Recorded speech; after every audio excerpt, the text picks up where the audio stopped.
اعوذ باللہ من الشیطان الرجیم بسم اللہ الرحمن الرحیم رب اشرح لی صدری ویسر لی امری واحلل عقدۃ من لسانی یفقہوا قولی۔ شرح القرآن میں آپ سب کو پھر سے خوش آمدید۔ آج ہم سورہ اعلیٰ کے اہم نکات پر بات کریں گے۔ سورہ اعلیٰ میں سب سے پہلے اللہ تعالیٰ نے نبی پاک صلی اللہ علیہ وآلہ وسلم کو خطاب کر کے فرمایا کہ سبح اسم ربک الاعلی، آپ صلی اللہ علیہ وآلہ وسلم اپنے رب اعلیٰ کے نام کی تسبیح کریں۔ الذی خلق فسوی، کیوں تسبیح کریں؟ اس وجہ سے کہ اللہ تعالیٰ نے ہر چیز کو تخلیق کیا، فسوی پھر اس کو برابر کیا، وقدر پھر اس کی تقدیر مقرر کی، اس کا ایک اندازہ ٹھہرایا، فہدا پھر اس کو ہدایت دی۔ یعنی اللہ تعالیٰ نے اپنی تمام مخلوقات کو اس کے مطابق، ہر انسان کو اشرف المخلوقات ہونے کے لحاظ سے ہدایت دی، پھر جانوروں کو بھی ان کے مطابق ہدایت دی، پھر نباتات کو، یعنی جیسے ایک دوسری صورت میں ہے نا کہ اِن مِّن شَيْءٍ إِلَّا يُسَبِّحُ بِحَمْدِهِ، کہ ہر چیز اس کی تعریف کے ساتھ تسبیح کرتی ہے، وَلَٰكِن لَا تَفْقَهُونَ تَسْبِيحَهُمْ، لیکن تم لوگ اس تسبیح کو نہیں سمجھتے۔ اللہ تعالیٰ کی تمام مخلوقات اپنے اپنی ہدایت پر، اپنے اپنے طریقے پر اس کے مطابق چل رہی ہے جس پر اللہ تعالیٰ نے اس کو چلایا۔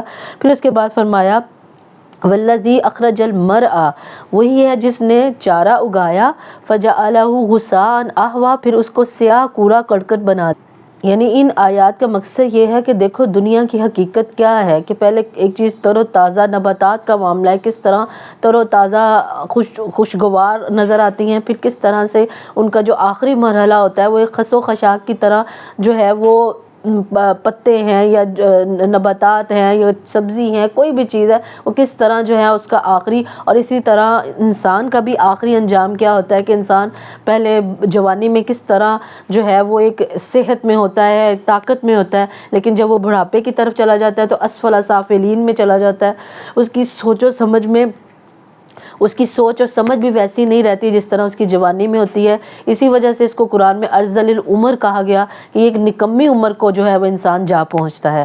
تو اس طرح فرمایا کہ والذی اخرج المرعى، کہ اس نے چارہ کو پیدا کیا، فجعلہ غثاء احوا، اور پھر اسے سیاہ اور خشک کر دیا۔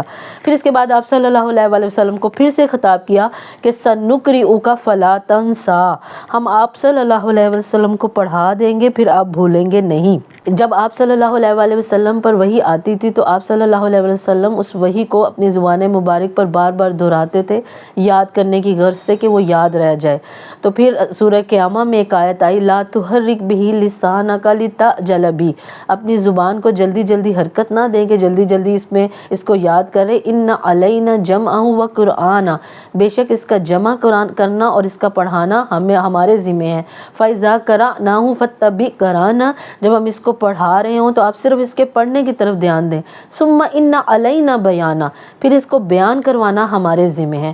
پھر اسی طرح سورۃ طٰہٰ میں بھی اللہ تعالیٰ نے فرمایا وَلَا تَعْجَلْ بِالْقُرْآنِ مِن قَبْلِ أَن يُقْضَىٰ عَلَيْكَ وَحْيُهُ، آپ اس قرآن کے ساتھ جلدی نہ کریں اس سے پہلے کہ ہم اپنی وحی کو مکمل کر لیں۔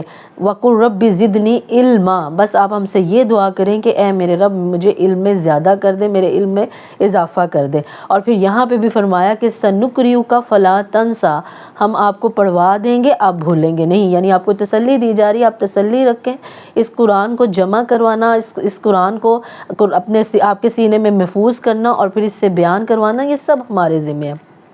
پھر اس کے بعد فرمایا الا ما شاء اللہ، مگر جو اللہ چاہے، یعنی اگر جس حصے کو بھلوانا، جس حصے کا نسخ کرنا اللہ کے حکم میں ہوگا وہ اللہ تعالیٰ خود ہی آپ کے ذہن سے نکال دیں گے، کیونکہ فإنہ یعلم الجہر وما یخفی، انہ یعلم الجہر وما یخفی، بس بے شک وہ جانتا ہے جو ظاہر ہے اور جو پوشیدہ ہے۔ پھر اس کے بعد فرمایا ونیسرک للیسریٰ، پھر یہی نہیں کہ ہم پڑھوائیں گے اور آپ بھولیں گے نہیں، ہم اس کام کو آپ کے لیے، اس قرآن کو یاد رکھنے میں، اس پر عمل کرنے میں، تمام چیزوں کو آپ کے لیے بہت آسان کر دیں گے۔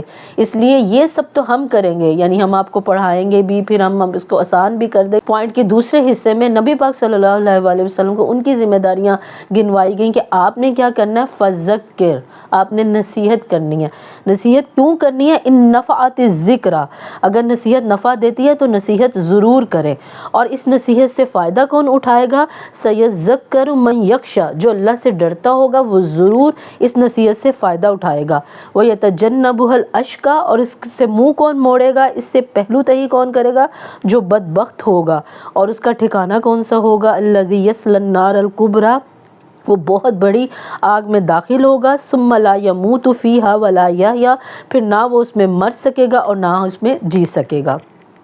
پھر جیسا کہ پہلے میں نے آپ کے سامنے واضح کیا کہ اللہ تعالیٰ کے ہاں بھی جس طرح دنیاوی قانون میں ہوتا ہے، دنیاوی اصول میں ہوتا ہے کہ ایگزامینیشن ہوتے ہیں، پھر ایگزامینیشن کے بعد جب رزلٹ آتا ہے تو 3-4 طرح کی کیٹیگریز ہوتی ہیں، کوئی فیل ہوتا ہے، کوئی A+ لے جاتا ہے، کوئی A گریڈ لے جاتا ہے، اور کوئی صرف پاسنگ مارکس میں ہوتا ہے۔ تو اسی طرح اللہ تعالیٰ کے ہاں بھی درجات ہیں۔ تو پہلے درجے میں ہم نے پڑھا کہ سیذکر من یخشی، اس کی نصیحت کون پکڑے گا؟ یعنی جس کے دل میں ڈر پیدا ہوتا ہے وہ صرف نصیحت کو قبول کرتا ہے، نصیحت کو پکڑتا ہے، اور جو نڈر ہو جاتے ہیں وہ یتجنبها الاشقی، وہ بالکل پہلو تہی کرتے ہیں، منہ موڑتے ہیں۔ اور ایک تیسرا گروپ جو A+ لینے والوں کا ہے، وہ ہر چیز میں سبقت لے جاتے ہیں، ہر چیز میں آگے بڑھتے ہیں، وہ اللہ کے سابقین، مقربین اور اللہ کے ولی بنتے ہیں۔